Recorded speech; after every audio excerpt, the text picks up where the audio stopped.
No último episódio tinha-vos dito que BTC estava a dar alguns sinais de pressão de compra, portanto esta zona aqui dos 25 mil está a ser altamente defendida e ontem tivemos exatamente esse movimento de subida, mas, meus amigos, é domingo e ao domingo normalmente isto são considerados fake outs. Hoje já estamos a voltar à mesma zona e evidentemente que deixa de ser preocupante uma rejeição. Mas não é sobre análise técnica que hoje vamos falar sobre algo que é muito mais importante do que análise técnica, vamos falar sobre os fundamentos e o futuro de todo o espaço das criptomoedas. Então, esta semana foi provavelmente das semanas mais bullish ao nível de notícias desde que eu estou neste mercado. Portanto, algo que é imperdível, meus amigos, vale mesmo a pena ver e obviamente também partilhar, que é para as outras pessoas também saberem. Vamos a isso, malta.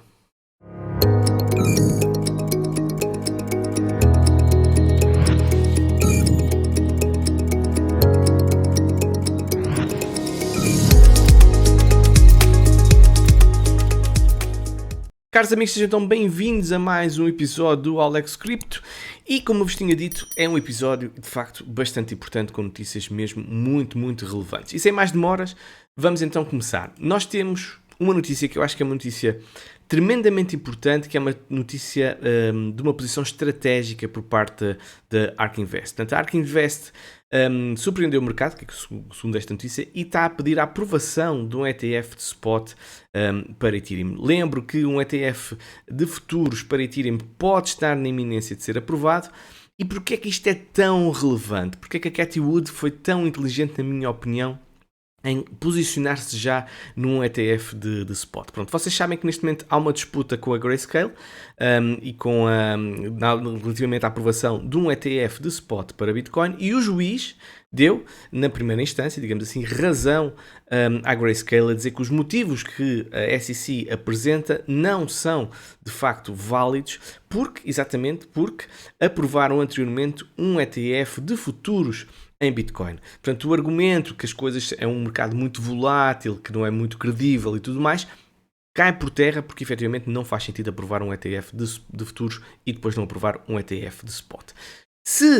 Este é muito importante, se nós tivermos a aprovação de um ETF de futuros para Ethereum e não há razão nenhuma pelo qual o SEC não faz essa aprovação, porque já o fez para Bitcoin e o próprio SEC não assume que Ethereum é considerado uma security. Portanto, ao ser aprovado um ETF de futuros em Ethereum, automaticamente, pela mesma dedução lógica que o juiz fez no caso da Grayscale, um ETF de spot para Ethereum terá de ser aprovado a médio prazo. E isto porquê? Porque eu não tenho mínima dúvida, porque no SEC está completamente encurralado, eles não têm grandes hipóteses, porque ou eles arranjam uma nova razão para impedir a aprovação do ETF de spot da Grayscale, ou então a própria Grayscale de certeza absoluta vai começar a entrar por vias legais para pedir indenizações pelos prejuízos que eles estão a ter, porque esta decisão depois do juízo obviamente tem que ser validada na prática. Portanto, eu acho que foi uma jogada estratégica por parte da Cathie Wood muito bem pensada, e acho que vai ser efetivamente o primeiro passo para a aprovação do ETF de spot para Ethereum. Portanto, excelente notícias, na minha opinião, para quem gosta de Ethereum. E, curioso, está aqui uma publicação da Q33 Research que diz que o mercado está errado, compra Ethereum em vez de Bitcoin. Eu não vou corroborar esta afirmação, porque eu acho que Bitcoin é efetivamente mais importante, porque é a rainha do mercado, e eu acho que deve-se ter sempre mais Bitcoin do que Ethereum. Atenção, isto é meramente uma opinião pessoal, falo numa posição de hedge e de proteção de capital, na minha perspectiva mais conservadora, mas eles não deixam de ter razão obviamente aquilo que estão a dizer. Portanto, a QT33 afirma que Ethereum pode ser uma boa aposta para o curto prazo, já que estes pedidos, estamos a falar dos ETFs de Ethereum, possuem grandes probabilidades de aprovação. No caso da Bitcoin, os ETFs de futuro já foram aprovados em outubro de 2021, pouco antes da criptomoeda atingir o seu topo histórico de 69 mil dólares. Nessa data, o ETF de ProShares teve uma estreia com grande volume no New York Stock Exchange, surpreendendo o mercado. O mercado subestima dramaticamente o impacto dos ETFs de BTC nos Estados Unidos e, por extensão, dos ETFs de Ethereum baseados em futuros. Ou seja, volatilidade, a partir do momento que um ETF de futuros for aprovado em Ethereum, a volatilidade irá surgir. Mas eu acho que... Porquê? Porque há a possibilidade de apostas alavancadas numa subida e numa descida. E é muito importante, porque no passado que nós vimos com Bitcoin, nós tivemos uma queda de BTC, quando foi o topo do mercado, nos 69 mil, e depois tivemos a queda que nós conhecemos. Mas eu acho que é muito importante perceber onde é que está o preço. Se o preço está em baixa ou se o preço está em alta. Porque se o preço estiver em alta, a probabilidade maior das pessoas que têm grande capital é evidentemente tentar crashar o mercado, porque a margem de lucro efetivamente é maior. Se o mercado está em baixa, apostarem numa tendência de queda, eu acho que é um pouco mais arriscado, porque o mercado está mais esgotado, ok? Acho que isto é intuitivo aquilo que eu estou a dizer. Portanto, segundo esta análise da QTT3, que até tem alguma lógica, no curto prazo, se um ETF de futuros de Ethereum for aprovado, pode ajudar a uma subida de Ethereum, e é por causa disso que eles dizem que comprar Ethereum em vez de Bitcoin, porque Bitcoin já tem um ETF de futuros, mas se tivermos um ETF de spot, se calhar as coisas não vão ser assim como está aqui dito. Outra grande notícia, uma grande notícia também, principalmente para Solana, principalmente para os fãs de Solana. Visa faz parceria com Solana para a integração de pagamentos em USDC. Eu vou repetir quem é. Visa. Ok? A Visa é conhecida mundialmente, tem milhões de utilizadores e é extraordinário. Eles estavam a utilizar Ethereum e julgo que ainda também utilizam Ethereum, mas neste momento a sua escolha, atenção, não foi mais nenhuma, ok? Podia ter sido uma Matic, podia ter sido uma Layer 2 qualquer, mas não. A blockchain que foi escolhida foi Solana. E Solana já teve problemas no passado ao nível da sua plataforma, porque por vezes ia abaixo, até há piadas e há memes relativamente exatamente a essa situação, mas eu continuo a achar que Solana é um excelente projeto, continuo a achar que Solana está a fazer excelentes parcerias, está a fazer um trabalho muito bom neste bear market, e eu acredito que Solana pode efetivamente atingir voos bastante altos. Há quem diga, agora vamos falar aqui nas revistas cor-de-rosa, digamos assim, apenas nas conversas de café, que Solana poderá repetir aquilo que a Ethereum fez no ciclo anterior. Portanto, seria efetivamente, não estou a falar a nível de preço, não ponho igual porque os market caps são diferentes, atenção, não cometam esse erro, mas não deixa de ser interessante. E para mim, na minha opinião, ter alguém como Visa a dizer que vai testar Solana para as transações em USDC, atenção também o USDC, a importância que isto também traz para o USDC, porque o USDT estava de facto a ganhar uma margem e um folgo muito maior relativamente ao USDC, portanto isto também é muito bom para o USDC, mas eu acho que isto é um excelente cartão de visita, uma excelente forma de validar o sucesso futuro de Solana. Portanto, eu não acredito que uma empresa como Visa, que vá entrar em Solana sem ter feito todos os estudos, sem ter feito todas as análises, sem acreditar efetivamente no sucesso desta blockchain. Portanto, meus amigos, muita atenção a esta notícia, acho que é excelente, e lembro que Solana está a um preço abaixo de $20 e já chegou acima dos $200 no bull market. Não estou a dizer para vocês comprarem, isto não é aconselhamento financeiro, é apenas uma constatação factual. Portanto, excelente notícia, na minha opinião, para Solana. E esta é provavelmente a razão, ou pelo qual eu disse que era uma das maiores notícias, ou se calhar uma notícia do ano até, porque nós ainda não temos a aprovação de um ETF de spot para Bitcoin. Eu acho que aí sim será a notícia do ano, mas esta provavelmente poderá ser das maiores notícias do ano. Portanto, há uma alteração numas regras que existem nos Estados Unidos. Eles têm lá um conselho de padrões de contabilidade financeira que neste momento aprovou por unanimidade de regras para contabilizar o valor justo das participações de criptomoedas das empresas. Ou seja, o que é que isto consiste? As empresas, colocando o BTC no seu portfólio, eles têm que declarar sempre o valor mais baixo de BTC. Vamos supor que eles compram BTC a 40 mil e BTC foi para 20 mil, eles têm que declarar que nas suas contas, na influência para as suas contas, que esse ativo que compraram a 40 mil, neste momento está a valer 20 mil, portanto tem um prejuízo de 50%. Mas vamos agora supor que se BTC subia para 60 mil, eles não podiam atualizar esse valor, e esse valor que está instituído ficaria sempre os 20 mil. Isto é tremendamente injusto, é completamente estúpido e absurdo, não sei porque é que eles fazem às vezes estas coisas, não faz qualquer sentido, mas isto efetivamente era um sinal muito claro para as empresas efetivamente não se debruçarem e não se interessarem por Bitcoin e não colocarem no seu portfólio. Portanto, eu acho que é uma excelente notícia para aquilo que está a acontecer para as empresas americanas, nomeadamente, e efetivamente para Bitcoin. E porquê é que para Bitcoin é tão importante? Antes de mais, quero dizer aqui, porque isto tem o dedo de Michael Saylor, o presidente da MicroStrategy, e ele diz, e bem, a contabilidade de valor justo está a chegar a Bitcoin. Esta atualização das regras contábeis de FASB elimina um grande impedimento à adoção corporativa de BTC como um ativo de tesouraria. Imaginem tudo o que é empréstimos que uma empresa quisesse fazer depois com um ativo tão tóxico. Quando eu digo tóxico, porque se tivesse um prejuízo de 50% seria efetivamente um péssimo cartão de visita que essa empresa traria para ir a um banco para pedir um empréstimo ou uma coisa qualquer, ou até para mostrar aos seus acionistas: não, nós tivemos uma perda de 50%, mas na realidade não temos, porque o Bitcoin já não está, esse valor está ao dobro do valor. Portanto, isto não fazia qualquer sentido. Mas reparem uma coisa, por exemplo, se nós pegarmos aqui neste site aqui de economia mundial, do TradingView, os maiores lucros a nível de empresas, a nível mundial, por exemplo, temos a Saudi Arabia, a nível do petróleo, os maiores tiveram mais de 2 trilhões de dólares de lucro. A Apple tem mais de 2,7 trilhões de dólares. Microsoft tem mais de 2,45 trilhões de dólares. A Google tem mais de 1,7 trilhões de dólares, etc, etc, etc. Imaginem o que é estas empresas colocarem 1% dos seus lucros em BTC, porque o BTC cada vez será, e já é, e até funciona, nós já vimos provas disso, como hedge. Portanto, eu acho que é uma notícia tremendamente importante. A única coisa que é chata nesta notícia é que esta mudança só está prevista para entrar em vigor em 2025. Ora bolas! Caramba, porque é que não é 2024? É que é já ali. Porque é que é só 2025? Ainda temos que estar à espera um ano. Portanto, mas tudo bem. São notícias excepcionais, na minha opinião. Isto tem um impacto ao nível de um ETF de spot americano. Eu, na minha opinião, coloco nesse patamar porque há muito dinheiro que pode vir a entrar via balanços corporativos, via empresas em Bitcoin. Portanto, excelente notícia, meus amigos. Outra grande notícia, é o que eu digo, hoje é só grandes notícias, mas também tenho umas que não são muito boas, mas pronto. Hoje, outra grande notícia, MetaMask inovou e criou novas funções para a venda e retirada de ativos. E eu acho que isto é muito importante. Em primeiro lugar, ficam a saber que este recurso já está atualmente disponível nos Estados Unidos, no Reino Unido e em algumas partes da Europa. Sinceramente, não fui testar se em Portugal ainda está.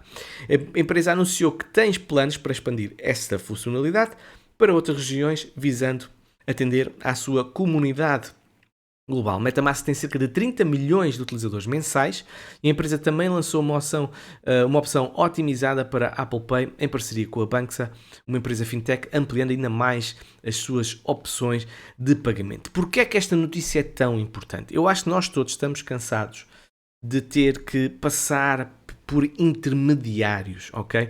E as criptomoedas, nomeadamente o DeFi, têm exatamente essa bandeira, não é? É essa bandeira que normalmente eles abanam, quer dizer, nós retiramos os intermediários, é direto, não precisamos de outras pessoas para comerem comissões e taxas e tudo mais. A partir deste momento, as pessoas vão conseguir retirar diretamente os seus tokens ou vender diretamente os seus tokens e converter diretamente para os seus bancos, se quiserem usar bancos ou outra plataforma qualquer. Eu acho que isto é muito importante, porque por norma o que é que nós fazíamos? Guardávamos as coisas na MetaMask, até podíamos utilizar uma Ledger para a nível de maior segurança, mas depois tínhamos que mandar para uma plataforma centralizada para depois vendermos os nossos ativos. E essa transferência, essa venda, eram taxas que nós tínhamos que pagar. E neste momento aquilo que vai acontecer é que não. E efetivamente vamos pagar uma taxa da venda, não é? Ou da retirada na MetaMask, mas não temos que fazer uma dupla taxação, não temos que passar por essa dupla taxação. Ou seja, é um degrau, um passo que foi retirado, e isto para a adoção em massa, para as pessoas, para facilitar a vida às pessoas, acho que é essencial. A única notícia que eu não acho que seja positiva, eu acho que as taxas estão estúpidas, porque têm cerca de 9%. Eu acredito, eu tenho a certeza que estas taxas vão baixar, porque aquilo que a MetaMask está a fazer é apenas uma, certo? Porque vão haver outras carteiras que vão exatamente via DeFi, que vão permitir esta ponte direta de venda e retirada, e efetivamente a competitividade dentro do mercado vai fazer com que as taxas sejam efetivamente mais baixas. Portanto, para a adoção em massa, meus amigos, notícias como esta, notícia como avisa a entrar em parceria com Solana, eu acho que é extraordinário e o mundo, o futuro, sinceramente, para as criptomoedas está mais bullish do que nunca. Repito, mais bullish do que nunca a nível de fundamentos, não estou a falar de preço, a nível de fundamentos, ok? Portanto, excepcional. O que eu digo, o preço é uma coisa irrelevante, tendo em conta aquilo que está a ser construído neste mercado. Mas nem tudo são boas notícias. No curto prazo, já sabem que nós estamos com uma pressão negativa, como eu expliquei. Quando digo curto prazo, não era de um fim de semana, ok? É nas próximas semanas. Estamos perante uma pressão negativa, também vamos falar um bocadinho mais sobre isso. E lembrar que a situação da FTX, como vocês sabem, está em tribunal, ou seja, tem agora alguém que está responsável pelos ativos da FTX e, pelos vistos, esses ativos vão começar a ser despejados no mercado. E são cerca de 10 milhões de dólares em altcoins que vão começar a ser despejados no mercado. E, efetivamente, é uma pressão negativa. Mas, sinceramente, antes de dizer o que eu ia dizer, vou dizer apenas quais são as regras. Eu acho que isto é importante. Eu acho que é uma venda responsável por parte de quem está à frente deste processo. Portanto, esta proposta, que eles vão ter um limite de vendas semanais de 100 milhões para a maioria dos tokens e poderá ir até aos 200 milhões, depende das características do próprio token. Também dizer que Bitcoin e Ethereum, pela importância que têm no espaço e por serem considerados ativos internos, segundo aqui a notícia, vai haver um maior cuidado na sua venda, portanto, para não ter um efeito de bola de neve em todo o setor das criptomoedas. Eu acho que efetivamente é uma forma responsável de fazer isto, porque as pessoas também perderam dinheiro que tinham a FTX e precisam de reaver efetivamente esse capital. Mas o que eu queria dizer era que, agora perdi-me, o que é que eu queria dizer? Já me lembrei, até que ponto é que isto já não está priced in, ou seja, já sabia que ia haver um despejo, ou já se sabe que vai haver um despejo no mercado com estas vendas das carteiras que pertencem à FTX, portanto, isto é apenas um movimento de 10 milhões em altcoins para a rede Ethereum, mas é verdade que o valor é superior, nós estamos a falar de 1,5 bilhões de dólares em Solana, portanto é efetivamente muito, SPL Tokens e Wrapped BTC.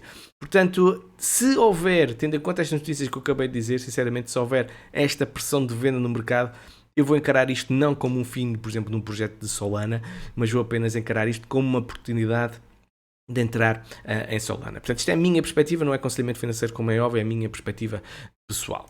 Vamos então avançar e dizer que nós também podemos continuar com esta pressão negativa, porque até outubro está prevista a venda de Bitcoin por parte da plataforma, não é da plataforma Mt. Gox, portanto lembram-se que isto também foi em tribunal, Mt. Gox foi uma plataforma que foi ao charco, digamos assim, e as pessoas ficaram entaladas, muito, muito prejudicadas. Portanto, vamos ver, até outubro está previsto exatamente uma venda destas BTCs, ou pelo menos a entrega destas BTCs, e depois as pessoas podem vender essas BTCs. Portanto, nós também temos esta sombra, digamos assim, a pairar por cima, este fantasma, digamos assim, a pairar por cima de nós até ultrapassarmos outubro. Eu acho que vai ser muito importante setembro, outubro, e depois a partir daí eu acho que de facto vamos ultrapassar estes pequenos fantasmas que ainda estão, porque não há muito mais notícias negativas neste momento para o mercado de cripto que possam surgir. Sinceramente não estou a ver, poderá surgir qualquer coisa que não estou a ver, mas parece-me assim. Vamos também agora dizer que dia 15 de setembro, por causa que 15 de setembro também setembro é tão importante, no dia 15 vai haver um evento que se chama, traduzido, que é bruxaria quádrupla ou quadrupla, que é basicamente o fim de contratos, de 4 tipos de contratos que expiram todos ao mesmo tempo. Portanto, são os contratos de derivados em futuros de índices, futuros de ações, opções de índice e opções de ações. Portanto, são normalmente datas que costumam acontecer algumas vezes ao longo do ano, mas quando estes eventos surgem, há muito receio no mercado e costuma haver muita volatilidade no mercado, e obviamente que o mercado das criptomoedas não é imune a isso. Portanto, a última vez que isto aconteceu foi a 16 de junho e o BTC passou dos 25.600 para 32 mil dólares e cerca de 3 semanas depois. O outro evento anterior foi a 16 de dezembro de 2022 e em vez de uma subida nós tivemos uma descida do preço e depois uma tendência lateral. Portanto, não estou a dizer que vai subir ou vai descer, mas muita atenção, meados de setembro nós acredito que vamos ter volatilidade no mercado do setor tradicional, que pode ser também, pode afetar o mercado das criptomoedas. E é verdade, 44,2% dos investidores de Ethereum estão neste momento em prejuízo, segundo aqui esta notícia deste site bitnoticias.com. Pronto, é assim, eu não vou estar a duvidar, houve pelos vistos um aumento da percentagem de pessoas que estão em prejuízo, era no início de julho eram cerca de 27% e neste momento são 44%. A boa notícia é que quanto mais gente está em prejuízo, mais difícil as pessoas, menor será a probabilidade das pessoas venderem esses ativos, tirando obviamente as mãos de alface que vendem. Mas por norma as pessoas vendem quando efetivamente têm lucros mais expressivos, para exatamente pagar também as suas contas. Portanto, a última vez nós tivemos no último ciclo foi cerca de 50%, ou seja, no último bear market no início do bear market do ano passado, o valor mais alto atingido por esta métrica foi de 50%, o que implica que exatamente metade dos investidores estavam em prejuízo naquela época. Portanto, nós estamos com 44%, portanto podemos ter se calhar uma queda ainda, ou melhor, uma subida ao nível de pessoas que estão em prejuízo, mas não deixa de ser, na minha opinião, um sinal de possível fundo para Ethereum, mas vai obviamente depender de Bitcoin e dos mercados tradicionais, da situação macroeconómica, estou farto de falar disso. Também dizer que passou um ano e nós podemos constatar que Ethereum está efetivamente deflacionário, portanto um ano a ser deflacionário acho que é tremendamente bullish para Ethereum. Reparem bem aqui estes números, houve claramente aqui uma redução, portanto fica aqui a nota de rodapé. Também dizer que Base, pronto, é o que eu digo, são sinais de juventude, estão em crescimento e quando existem crianças, vocês sabem que as crianças cometem muitos erros, se os adultos cometem quanto mais as crianças, e portanto é perfeitamente normal que nós termos um ou outro problema nestas novas, digamos assim, blockchains que estão aqui a surgir, ou neste caso Layer 2, porque blockchain obviamente que está associada à Ethereum. Portanto, Base sofreu a sua primeira grande interrupção desde o seu lançamento, ok? Tudo bem, aconteceu, seguir em frente, corrigir o que é preciso corrigir. Acredito seguramente que Coinbase, que esta Base vai ter muito futuro, porque está ligada a uma excelente empresa. Vamos agora falar sobre algo que eu acho que não é muito bom, meus amigos. Não é muito bom e pode de facto causar uma pressão nos mercados e vai ao encontro daquelas pessoas, os ursos, entre aspas, que apontam que os mercados vão ter uma descida muito profunda nos próximos meses. Vocês estão a ver aqui o dólar numa perspectiva mensal, ok? Numa perspectiva mensal.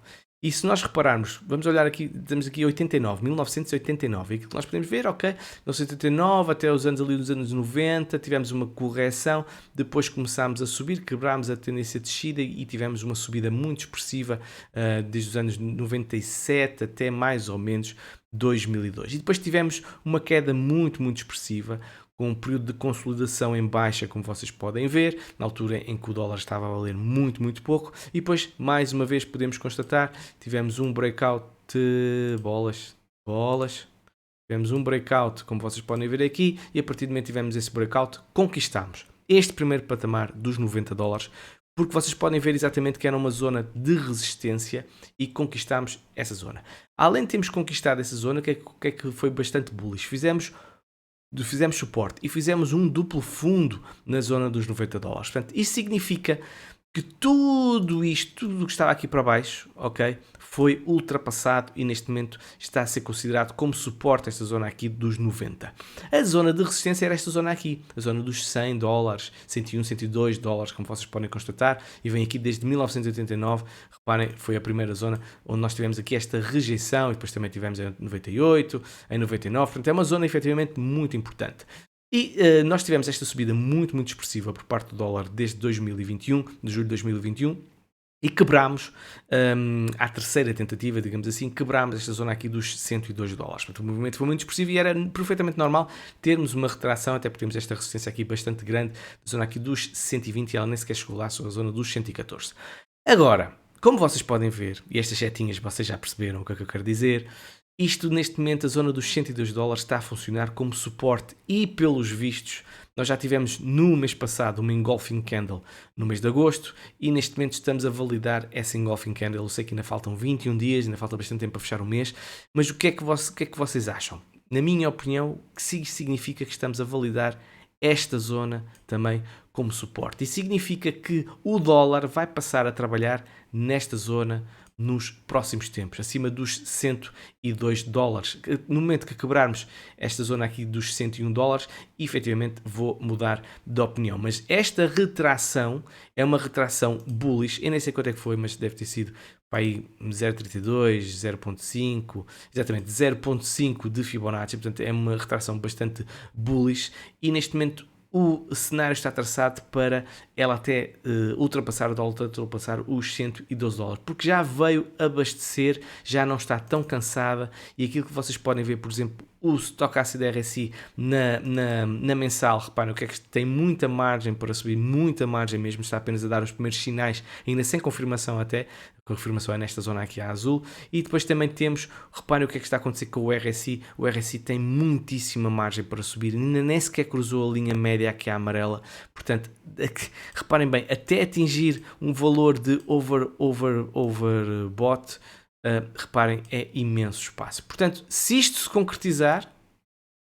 os mercados vão sofrer. Vão sofrer. Não tenho a mínima dúvida disso. É muito expressivo. E a Bitcoin e o mercado das criptomoedas, efetivamente, também pode sofrer. Portanto, muita atenção ao dólar, aquilo que está a acontecer. Não é um adversário que deve ser desprezado. Vamos continuar a olhar para ele com muita atenção. Também agora mostrar-vos, nós estamos perante, pelos vistos, mais uma Death Cross. Portanto, há as Golden Cross e as Death Cross. E aquilo que eu vos mostro é estas setinhas brancas que aqui estão, foram os outros momentos em que nós tivemos exatamente este cruzamento da morte entre a linha móvel de 50 períodos na diária com a linha móvel de 200 períodos na diária. Portanto, aquilo que nós podemos constatar, por norma, nós temos uma tendência de queda, mas há momentos em que nós temos tendência de subida passado algumas semanas, ok? Isso, por exemplo, aconteceu aqui. Reparem que ao passado alguns dias, mas depois tivemos continuação de queda. Aconteceu, por exemplo, aqui, isto já foi o crash do Covid e depois tivemos essa subida. Aconteceu também em junho de 2021, em que nós tivemos uma queda, mas também tivemos uma subida.